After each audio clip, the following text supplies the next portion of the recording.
ఈరోజు అత్యంత కీలకంగా మనం మాట్లాడుకోవాల్సిన అంశం సాయి ఈశ్వరాచారి. బీసీల రిజర్వేషన్ల కోసం ఆత్మ బలిదానం చేసుకున్నాడు అతను.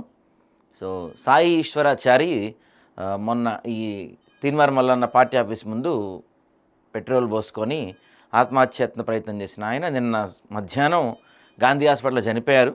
సో అక్కడ గాంధీ హాస్పిటల్ దగ్గర పెద్ద ఒక డ్రామా జరిగింది. డెడ్ బాడీని వేరే వైపు నుంచి తీసుకెళ్ళిపోయారు. బీసీ నాయకులందరినీ హౌస్ అరెస్ట్ చేశారు.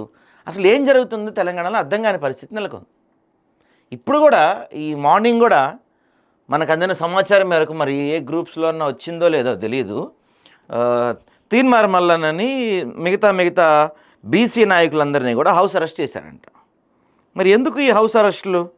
అంటే ఇప్పుడు ఏదైనా ఒక ధర్నాకో లేకపోతే ఇంకా దేనికన్నా పిలిపిస్తే సహజంగా ఇలాంటి హౌస్ అరెస్టులు చేస్తూ ఉంటారు.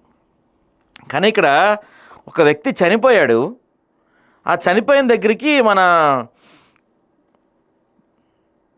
ఆ చనిపోయిన దగ్గర ఆ వ్యక్తి దగ్గరికి అంత్యక్రియలకి వెళ్తున్నారు వీళ్ళంతా. అంత్యక్రియలకి వెళ్ళే వాళ్ళని అడ్డుకోవడం బహుశా దేశ చరిత్రలో ఇదే మొదటిసారి కావచ్చు. గతంలో తెలంగాణ ఉద్యమం రోజుల్లో కూడా మనం ఇలాంటి పరిస్థితులు చూడలేదు ఎక్కడా కూడా. తెలంగాణ ఉద్యమం పీక్ టైంలో ఉన్నప్పుడు ఆంధ్ర పాలకులు కొన్ని విషయాల్లో అడ్డుకున్నారు, వాళ్ళు అరెస్టులు చేశారు, రకరకాలవి జరిగినాయి. కానీ ఎక్కడా కూడా ఇలా అంత్యక్రియలకి వెళ్తే అడ్డుకోవటాలు, హౌస్ అరెస్టులు చేయటాలు అయితే ఇంతవరకు ఏ ప్రభుత్వం చేయలేదు. బహుశా ఇక ఫ్యూచర్లో కూడా ఏ ప్రభుత్వం చేయదేమో. ఇంత దారుణంగా ఎందుకు ప్రభుత్వం ప్రవర్తిస్తుందో అర్థం కాని విషయం. అరే, అంత్యక్రియలకు వెళ్ళే వాళ్ళని అడ్డుకోవటం ఏంటి? నిన్న అక్కడ డెడ్ బాడీని వెనక వైపు నుంచి తీసుకెళ్లే ప్రయత్నం చేయటం ఏంటి?